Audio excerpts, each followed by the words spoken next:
Hello student, today we have learnt the science first chapter, crop production and management.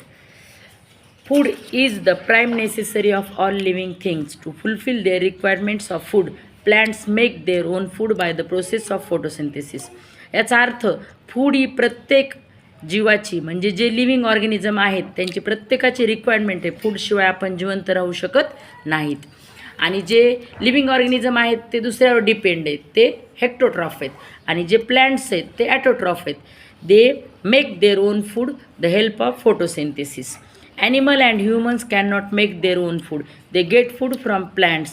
The energy obtained from food is utilized for growth.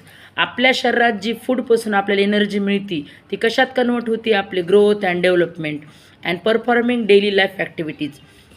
आपल्या ज्या daily life activities आहेत त्या आपण जेवणाशिवाय म्हणजे फूडशिवाय पूर्ण करू शकत नाही. प्रत्येक जीव जन्माला आला म्हणजे त्याला अन्नाची गरज आहे. अगदी छोटं बाळसुद्धा आईच्या दुधाशिवाय राहू शकत नाही. With the practices of growing crops and rearing animals for food, clothing, other useful products is called agriculture.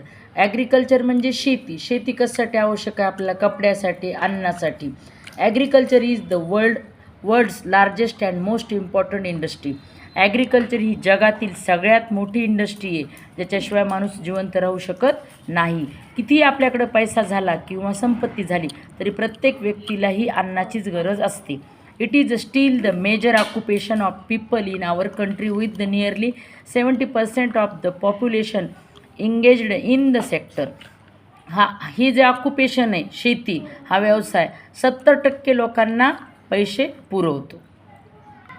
Horticulture is a branch of agriculture that deals with the production of vegetable, fruit, flower and decorative plant. Horticulture ही अशी branch आहे जी vegetable आणि fruit आणि flower आपल्याला पुरवते. The plants of the same kind which are grown by men in large number of get useful products are known as crops or crop plants. ही क्रॉपची definition आहे. Crop म्हणजे एकाच प्रकारची पीक किंवा गोष्ट लार्ज एरियावर पेरणे किंवा उगवणे. Some common crop plant grown and consumed in India are given in the table given on the next page. बाकी का हम कल सीखेंगे.